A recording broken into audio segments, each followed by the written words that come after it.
Hello, everyone. Welcome to the Phillip Siddiq Show, the interview all of you have been waiting for. Or a few of you. No, all of us.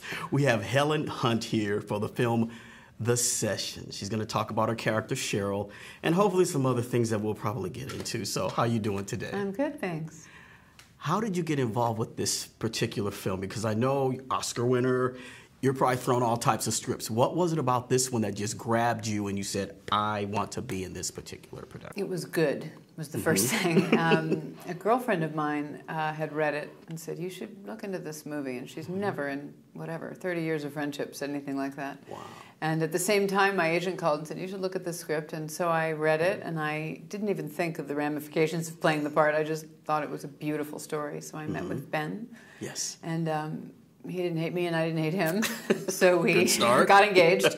And the next thing I knew, I was suddenly, like, I had to play this part and figure out how I wanted to do it and how to fulfill the obligation of the part, which is to walk in the room and be something other than what we imagine. Yes.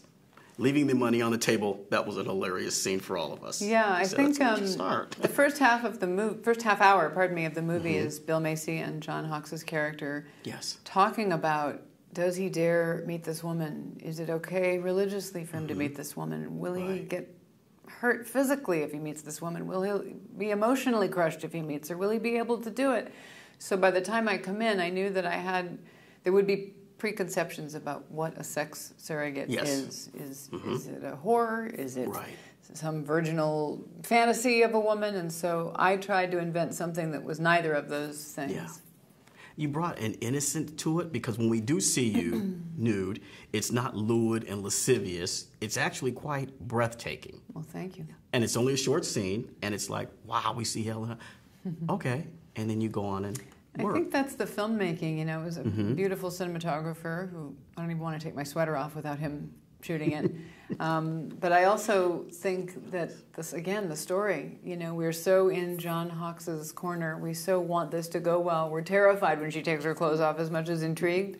And so I think it's all comes back again and again to a story that works.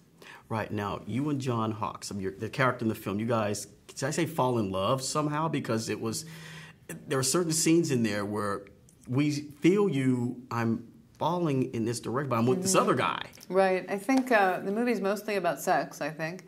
But it is also about how, you know, an errant arrow can prick your heart, and then what?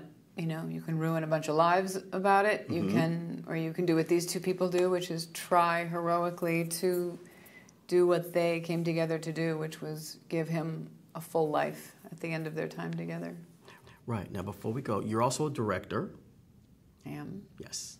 And now, being an actress and a director, how did you reconcile that? Because I hired myself immediately. Ah, very good. That was my first job as director. You know, it's all about being very prepared. And if I directed a relatively small movie, so you just pray that you can get the thing shot in the amount of time they've given you. And at least when I was in it, one person was there on time.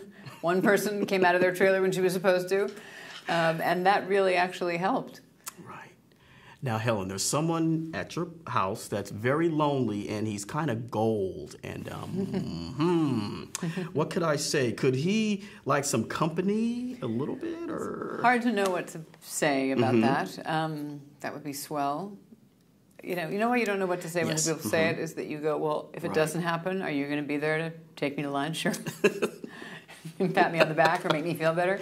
Since you're not going to be there, I'll just say that it would be amazing for this movie, whatever got people there, and that, gold thing, or at least the promise of that, or the hope of that seems to make people go, so that would be great. Right.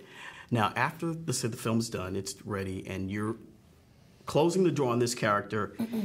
How do you do that? Because actors and actresses, they have a different way, a method of closing a door on a character. Yeah. What is your method? Well, in this case, I was really good and ready to put my clothes back on, so that helped. I didn't want to take a shower without my sweatpants on after being in this movie. But I wanted to actually take something from it with me, which is this idea about being positive about sex. The woman that I play uses this term sex positive. Mm-hmm. And I have a 15-year-old stepson and an 8-year-old daughter. You know, we are coming into a time where these kids are going to be learning all about sex. And so my hope is that there could be a positive feeling around it as they begin to learn what that is. Fantastic. Okay, we're getting the wrap-up sign. All right. Everybody, the sessions.